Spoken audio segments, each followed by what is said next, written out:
Chapter 2. A Hand in the Back. That evening, in his hotel room in Vancouver, Nick could not stop thinking about the girl in the Whistler Cafe. Why did she come and sit with him? She didn't know him, and that story about a party in Toronto wasn't true. And she was worried about something. But what? And that kiss. It was nice, of course, but why did she do it? Maybe she liked my face, Nick thought, or my brown eyes. But I'm not going to see her again, so it doesn't matter. Forget it. He put some money in his pocket and went downstairs to the hotel restaurant. But there were no free tables, so he walked down to Gastown and found a restaurant there. After dinner, he went for a walk. Vancouver was a friendly city, and Nick liked walking through Gastown and Chinatown, looking in the shops and watching the people. It was nearly dark now, and it was a busy time of the evening. There were a lot of cars and a lot of people. After a time, Nick began to walk back to his hotel. He came to a busy street and waited with a small crowd of people to go across. A tall woman in a blue dress stood next to him. She turned and smiled at him. "It's the first warm evening of spring," she said. "It's nice to be out after the long, cold winter." "Yeah," said Nick. "It's great. It's—" Suddenly, there was a hand in his back, and the hand pushed Nick into the road. Nick fell on his face in front of a big green car. People screamed, but the green car stopped only inches from Nick's head. The woman in the blue dress ran into the road and pulled Nick to his feet. "Are you okay?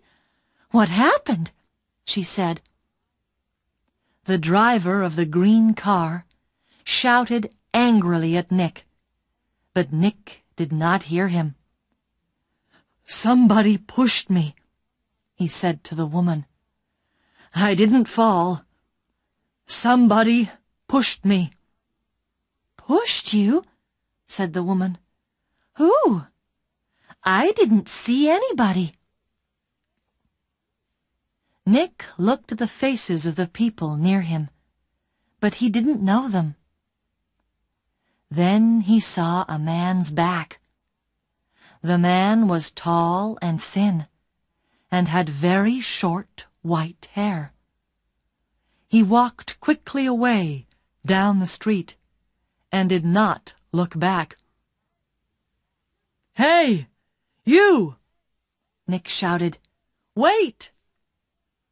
But the man did not stop, and he was soon lost in the crowds. "Did he push you?" asked the woman in the blue dress. I don't know," Nick said. "Do you know him?" she asked. "I don't know his name," Nick said. "But I know that short white hair. Now where did I see it before?" The woman began to move away. "I must get home," she said. "Are you okay now?" "Yeah, I'm okay," Nick said. "And thanks. Thanks for your help." "That's okay." The woman smiled. "Be careful now." Back in his hotel, Nick sat on his bed and thought. It was an accident. Nobody pushed me. It was an accident. Nobody wants to kill me. And there are hundreds of men in Vancouver with white hair. It was 1 o'clock in the morning, but Nick couldn't sleep.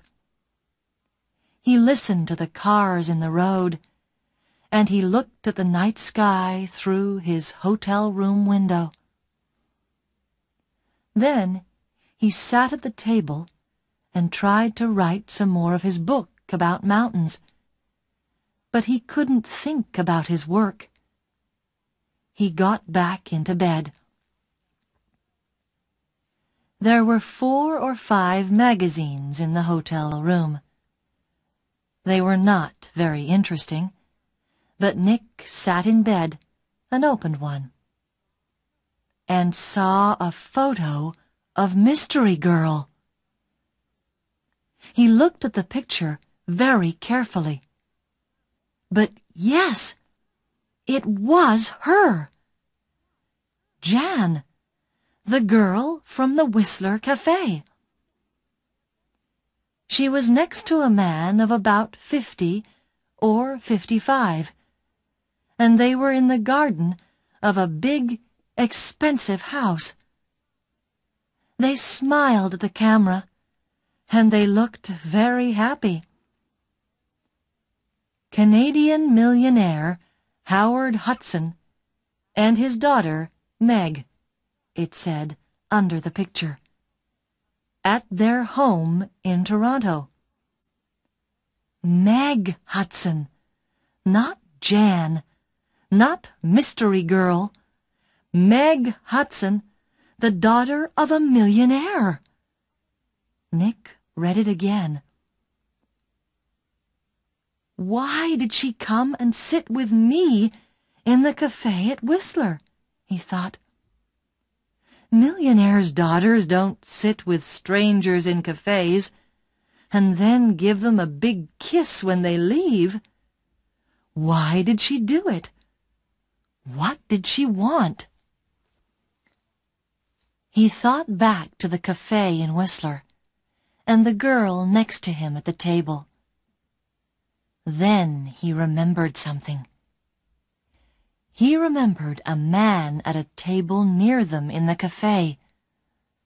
A tall, thin man, about 60 years old. A man with very short white hair. Nick didn't sleep much that night.